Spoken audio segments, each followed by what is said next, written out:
Mental health की बात कर रहे थे, इसके अंदर हमारे टोटल 6 इंडिकेटर आते हैं। ये इंडिकेटर जो थे ये दिए थे साइकेट्रिक जहूडा ने, JOHODA जहूडा ने, किसने में 1958 में। 1958 में ये टोटल 6 इंडिकेटर हैं जो हमारे जहूडा ने दिए थे। अब ये जो वन बाय वन हम देखते हैं कि क्या क्या इंडिकेटर थे। तो उसमें सबसे पहले आता है हमारा पॉजिटिव एटीट्यूड टुवार्ड्स सेल्फ, मतलब खुद के लिए क्या होना, पॉजिटिव एटीट्यूड होना टुवार्ड्स सेल्फ, मतलब उनके अंदर एक सेल्फ कॉन्फिडेंस होना। मेंटली हेल्थ पर्सन जो होता है वो ऑलवेज खुद के लिए सेल्फ कॉन्फिडेंस जो है वो फील करता है।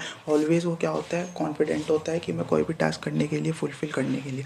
एंड होता है growth development and the ability for self actualisation. Means इसमें क्या है, ये कह रहा है कि जो मेंटली हेल्थ पर्सन होता है वो हमेशा ट्राई करता है ग्रोथ की, डेवलपमेंट की। लाइक फॉर एग्जांपल अगर मैं इसकी बात करूँ, जैसे नर्सिंग स्टूडेंट है, हम कोई भी स्टूडेंट जो होता है वो ऑलवेज क्या करता है, वो इंप्रूव करने की कोशिश करता है। जो भी उसकी स्किल होती है उसके लिए हार्ड वर्क करता है, मतलब वो ऑलवेज ट्राई करेगा अपने आप को इंप्रूव करने के लिए, ग्रोथ करने के लिए। तीसरा होता है इंटीग्रेशन। इंटीग्रेशन का मतलब है इसमें इमोशनल स्टेबिलिटी। जो भी हमारे इमोशन है उनको क्या करना है, स्टेबिलिटी करना। जो भी हमारे इमोशन है उनको इंटेलिजेंट वे में क्या करना, बेसिकली एक्सप्रेस करना। लाइक फॉर एग्जांपल, लाइक अगर हमारा कल को एग्जाम है तो हम उसके लिए क्या करेंगे, रिलैक्स होंगे, काल्म होंगे इंस्टेड ऑफ पैनिकिंग। वही मेंटली हेल्थ पर्सन क्या करता है, जो भी उसका अंदर हमें इनअप्रोप्रिएट इमोशनल एक्टिविटी ज़्यादा देखने को मिलती है। नेक्स्ट आता है हमारा perception of reality, perception of autonomy. Autonomy का मतलब क्या होता है, इंडिपेंडेंट डिसीजन मेकिंग। जो हमारा मेंटली हेल्थी पर्सन होता है वो खुद से डिसीजन ले सकता है, वो अपने डिसीजन के लिए किसी दूसरे पर निर्भर नहीं होता, वो खुद से डिसीजन मेकिंग कर सकता है। प्रॉब्लम सॉल्विंग एबिलिटीज में देखने को मिलती है।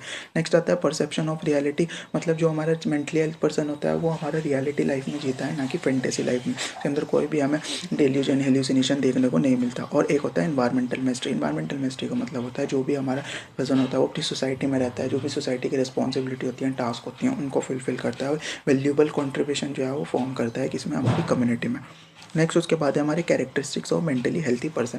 Characteristics of mentally healthy person की अगर हम बात करें तो इसके अंदर हमारा क्या आता है, इसमें हमारा सबसे पहले आता है an ability to make adjustment. ये कुछ सिंपल से कैरेक्टरिस्टिक्स हैं, मतलब जो मेंटली हेल्थी पर्सन होगा वो खुद को क्या कर पाएगा, एडजस्ट कर पाएगा किसी भी सर्कमस्टांसिस में, सोसाइटी में। दूसरा sense of personal worth and importance उसके अंदर हमें देखने को मिलेगी। Own decision making and problem solving ability होती है, खुद से वो अपने डिसीजन मेक कर पाता है, प्रॉब्लम को सॉल्व कर पाता है।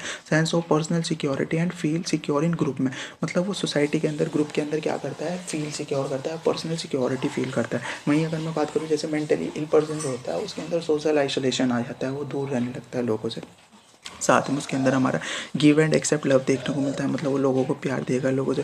दूसरा इमोशनल मैच्योरिटी उसमें होगी, मतलब उसको पता होगा कब किस तरह से इमोशन को एक्सप्रेस करना, कब हमें सैड होना, कब हैप्पी होना। इसके अलावा हैव फिलॉसफी ऑफ लाइफ उसके अंदर देखने को मिलती है, मतलब उसका एक जो भी लाइफ है उसके एम्स हैं वो जो है सब क्लियर होते हैं, फिलॉसफी ऑफ लाइफ होती है। लास्ट में वो क्या करता है, world of reality not fantasy, मतलब वो रियल वर्ल्ड जो होता है उसके अंदर क्या करता है, लाइफ करता है, ना कि हमारा फैंटेसी लाइफ के अंदर। तो ये क्या है, हमारा बेसिकली कुछ कैरेक्टरिस्टिक्स थे। अब आता है हमारा मेंटल इलनेस। मेंटल इलनेस क्या है, मेंटल इलनेस जैसे हमारा मेंटल हेल्थ जो होता है ये एडजस्टमेंट होता है, तो मेंटल इलनेस क्या होता है, ये अपोजिशन होता है किसका, हमारा मेंटल हेल्थ का।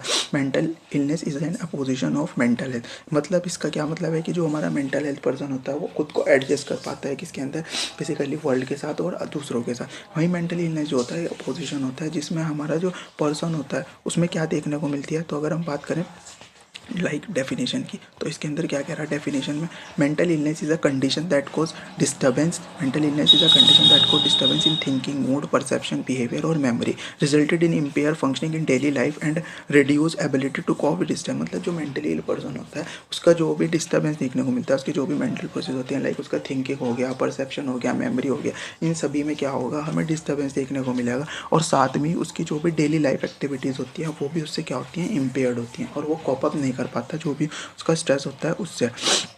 तो ये था मेंटली इलनेस। इसमें से कैरेक्टरिस्टिक्स जो मेंटली इलनेस की वो मैंने नहीं बताई हैं बिकॉज वीडियो बहुत लंबी हो जाएगी। सिमिलर है हमारी जो मेंटली हेल्थ पर्सन है उनकी क्या होंगी, अपोजिट होंगी। लाइक उसमें हमें मेक उसके जो मेंटली हेल्थ पर्सन होता है वो एडजस्ट कर पाता है, मेंटली एडजस्ट नहीं कर पाता है। ठीक है, मेंटली हेल्थ पर्सन जो होता है वो वर्ल्ड ऑफ रियलिटी में लाइफ करता है, ये हमारा फैंटेसी में रहता है। उसके अंदर हमें क्या देखने को मिलता है, वेल बैलेंस देखने को मिलता है बिटवीन पर्सनल एंड प्रोफेशनल। इसके अंदर हमें ऐसा कुछ नहीं देखने को मिलता। तो एक सिंपल से यहाँ तो खुद से देख लेना।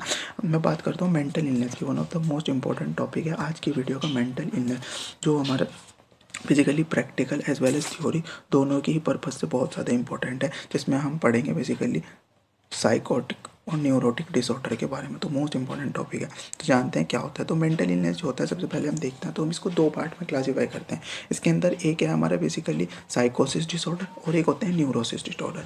साइकोसिस और न्यूरोसिस। साइकोसिस जो होता है इसको भी हम दो पार्ट में डिवाइड करते हैं, जिसके अंदर एक होता है हमारा फंक्शनल साइकोसिस, एक होता है ऑर्गेनिक साइकोसिस। कि फंक्शनल साइकोसिस और ऑर्गेनिक साइकोसिस। अब हम वन बाय वन जानते हैं कि हमारा न्यूरोसिस साइकोसिस क्या होता है, फंक्शनल साइकोसिस और ऑर्गेनिक साइकोसिस क्या होता है। पहले बात करूँ मैं न्यूरोटिक इलनेस की, तो न्यूरोसिस का मतलब क्या होता है, ये group of mental disorder that might everyday empire everyday functioning but do not loss of reality. Neurotic illness अगर मैं सिंपल वन वर्ड में बताऊँ आपको, तो न्यूरोटिक इलनेस का मतलब होता है इसके अंदर पेशेंट जो होता है उसमें इनसाइट प्रेजेंट होती है। इनसाइट मतलब उसके अंदर क्या होता है, जो अवेयरनेस होती है रिगार्डिंग दियर इलनेस, रिगार्डिंग दियर कंडीशन। वो क्या होता है, पेशेंट अवेयर होता है अपनी बीमारी के लिए, अपनी कंडीशन के बारे में न्यूरोटिक इलनेस में।